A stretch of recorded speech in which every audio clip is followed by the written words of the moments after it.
Welcome to another freewheeling chat on ESG. This time it will be around climate. What we're trying to attempt through this episode is to look at how climate change impacts business, operations and supply chain, along with what businesses can do to minimize their impact on environment. As RBI has joined the network for greening of financial services, the focus is rightly back on climate. We are working with our clients around climate scenarios, building multi-hazard models, around adaptation, resilience, and on mitigation measures. To know more about this, I have with me Nidish, who works on the cutting edge and innovative solutions of climate. Welcome Nidish to this show. Thank you, Sambitosh. Again, an opportunity to learn more about your climate solutions. Look forward to the conversation. Thank you. Is climate change for real? And do you see it already impacting businesses? Very much, Sam. Climate change is for real. You can see all the events that are, occurring around us: sea level rise, flooding, forest fires, heat stress. They are very much real and around us, impacting most of the cities and the habitations around us. There is a huge impact on the business operations. Loss of workforce, loss of work days, in fact. Productivity, all of that. So that's the huge impact that climate change is really bringing on the industries. And you look at this, the impact has been more severe because of the frequency of events in the last decade and a half. And that's where it's really started impacting not just the industries, but the vulnerable communities around it, the dependent communities, their suppliers, vendors, all of that. And that's what is really, bringing climate now to the forefront of all the discussions when we're talking about the real impacts of climate change. Got it, Nidish. So if climate events are so perceptible and visible and real, are the corporates responding to it because there's a policy and a regulatory push, or has it become a business imperative? Good question, Sam. It basically works at both levels to some extent, with India committing to the net zero goals for 2070, the NDC targets of 2030, etc. There is certainly a policy push, and especially towards areas of disclosure, reporting, your frameworks that are there under CDP, the climate financial disclosure, nature financial disclosures. All of those are driven through policy pushes and a lot of participatory activities by the highest level of the government. Secondly, business imperatives are really driving the factors here. There is a lot of talk about integration with global markets, which will really be the call of the day when it comes to future of businesses. That's the greening of products is the second part. That's what is driving the business decisions, and that's been increasingly driven by climate conversations. When you go into other areas of sustainability in terms of better ESG ratings is really driving company, and that's the business push that the companies are getting towards driving better ESG ratings. And ultimately affecting sustainable financing, their Correct. ability to raise finances from the market. That's really the business side of things that are driving. There is an increasing pressure from investors, who are driving these conversations, and they want to keep it going. We're seeing a sea change in the perception of stakeholders, people who want to really endorse climate conscious products and take on green products, etc. And that's the business side of things driving the climate conversations across the agenda. So Sam, does this resonate with you? You've been leading a lot of client conversations on ESG, creating value. Is this climate really the center of the discussions for clients yet? So actually, Nidish, you took away some of my points, right? So as we speak to our clients, while it typically starts with reporting and disclosure and all, but we have managed to veer the client around the value-led kind of transformation, right? ESG can actually be the lever through which you can completely transform your organization. Yeah. And over the next 5-10 years, build a more resilient organization, right? So therefore, absolutely there in terms of what I am hearing from the clients. What I am also hearing is that while it starts with a strategy, on the climate, they are just meeting the requirements in terms of if there is a climate risk assessment to be done. Correct. And typically they would do that for their reporting purposes. But what is interesting is some select and more mature clients are actually asking for quantification of climate risks, which means, I think I can see a smile on your face, but yeah, so that's what they're asking. If they've already done the reporting disclosure for a period of time, now they're asking site specific.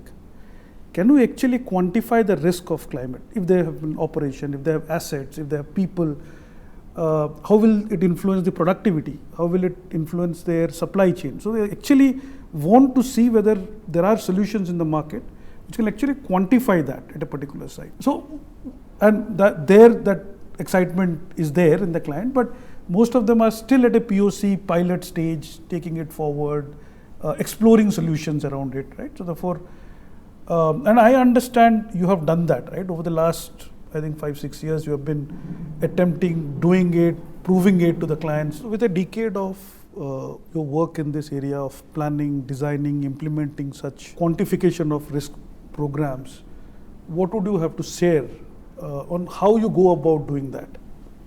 So, Sam, broadly we look at it from a three-prong kind of an approach. What we recommend to client is to go through a phased manner in terms of diagnosis, strategy, and then implementation. Diagnosis is again undertaken in a step manner. What we really look at is what is the readiness, the maturity of an organization to take up the climate actions. And then identifying its portfolios, assets in terms of where do they stand in terms of risk. So if I can elaborate a bit further, what each of these steps do is, the first one, you're basically looking at an organization and fine-tuning your parameters, etc., to see where the organization really stands in terms of climate maturity and what are the actions that they can really undertake. What are the governance structures that need to be put in place, etc. So people capabilities is a part of that? Exactly. Assessment? Social capabilities, people capabilities, governance structures, processes, all of that, Where does the organization really stand? Sure.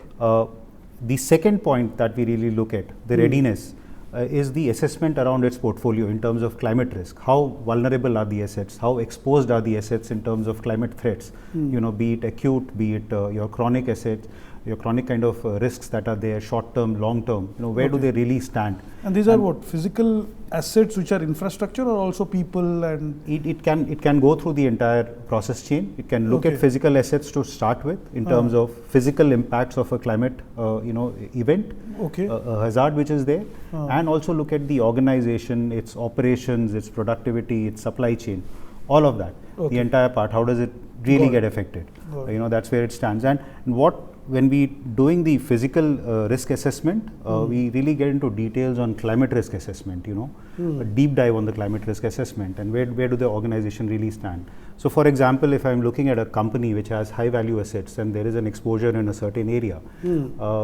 in case of a climate event or a hazard in that area, how does it really impact the operations of that company? How does it really impact its ability to continue the business? Its ability in terms of productivity loss, its ability in terms of, and what are the mechanisms to really cope with that? Do we have mechanisms in place to quickly come back to operations after an event?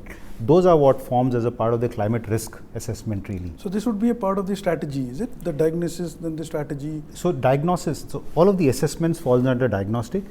And the actions that we propose in terms of resilience planning, what are the actions that the company should really take for resilience planning to improve its longevity in case of a disaster, in case of overcoming the disaster and its operations, is what falls into the strategies part. And those are the set of recommendations that we build around planning, around climate actions, around response, around preemptive actions to any hazards, and post-hazards. Do you handhold them through the implementation of some of these? Absolutely. So implementation focuses more in terms of monitoring these, taking them through the risk communication process in terms of climate risk, etc., and really disclosure part, CDP. Your climate financial disclosures. How does the reporting happen on the disclosure part, and handholding them through the entire process. It's a more long-term journey.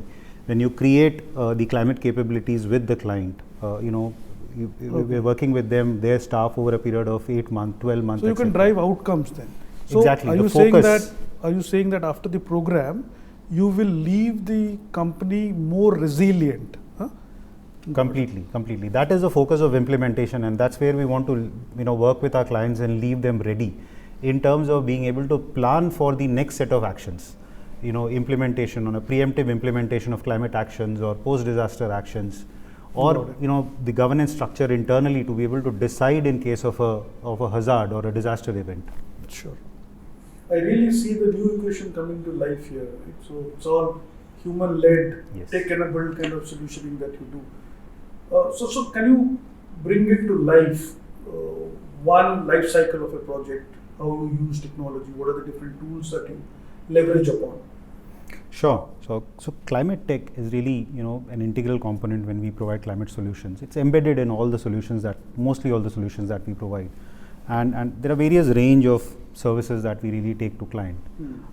It could start with a simple tool on carbon calculator kind of a thing, or supporting them on reporting, automation for reporting in terms of TCFD, CDPs and all of that, monitoring tools around that. Or it could get into the next level, which is more complicated in terms of climate modeling for the clients, when we consider multi-hazards and their impacts of cascading risks, etc., of different hazards on a client's assets and portfolio, etc. That also looks at integration of geospatial technologies, your satellite imagery, remote sensing data, and all of that. That's how we bring all of that to life using technology.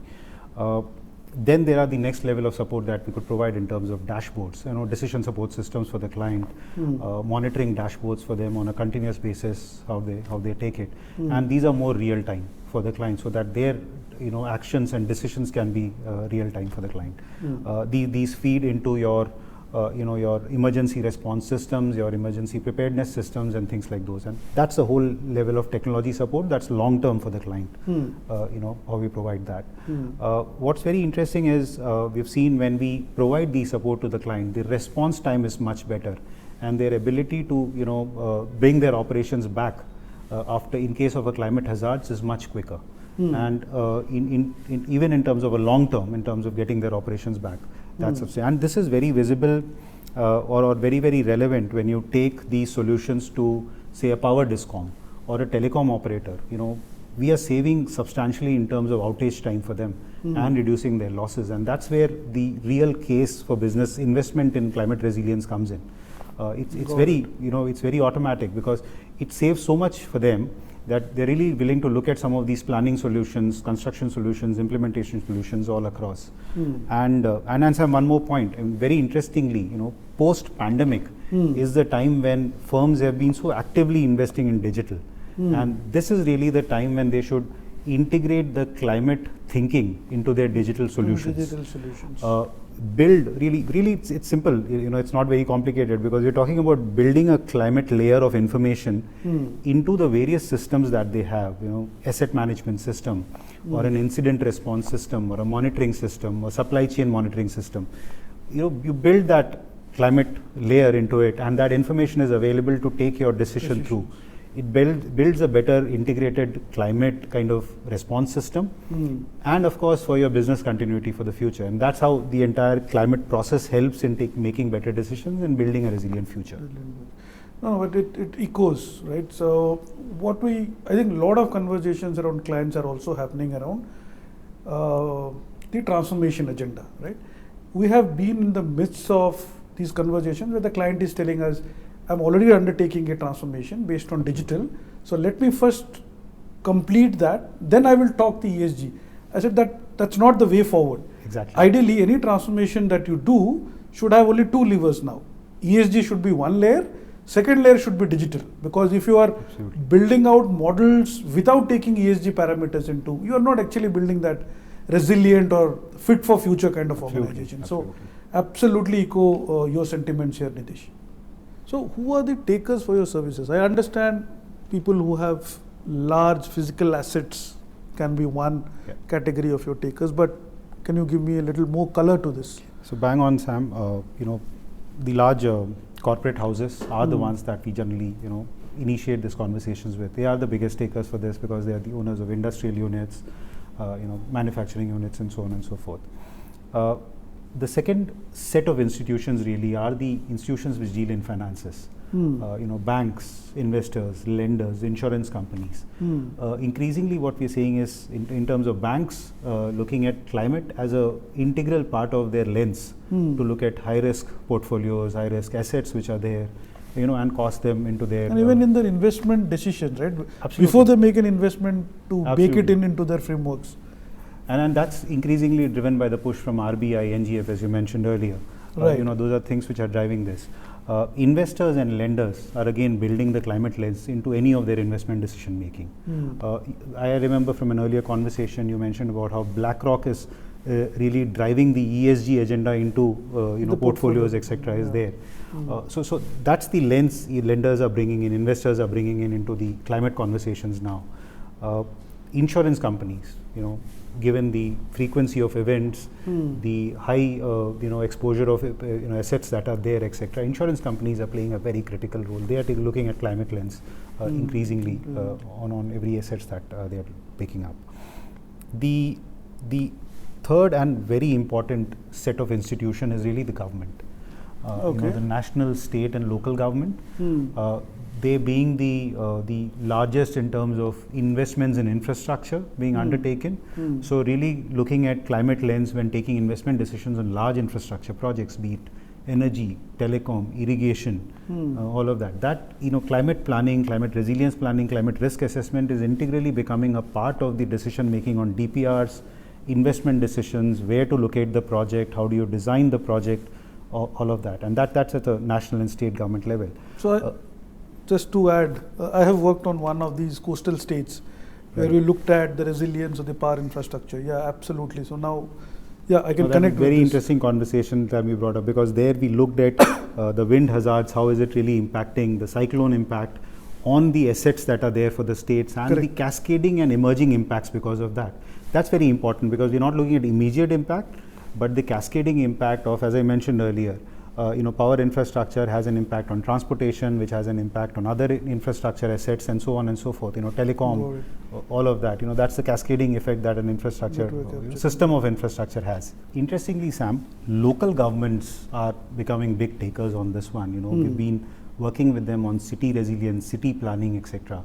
That is becoming an increasing area for trying out such solutions, tools, etc. Especially their ability to deal with flooding on a more frequent basis, their ability to deal with heat stress, and other related events which are there, or landslide, or any of those. So such solutions are increasingly becoming their tool. When you're looking at day-to-day planning for them, investment decisions for them, school safety, hospital safety, these are becoming increasing areas where really investment decisions are guided by such tools. I think it was very, very interesting session. I learnt a lot from this, Nidish. Very interesting conversation for me also. Absolutely, and hopefully best of luck as you take these solutions to your clients. And looking forward to knowing more about this solution. It's an honor. Thank you, Sambitosh. Thank you.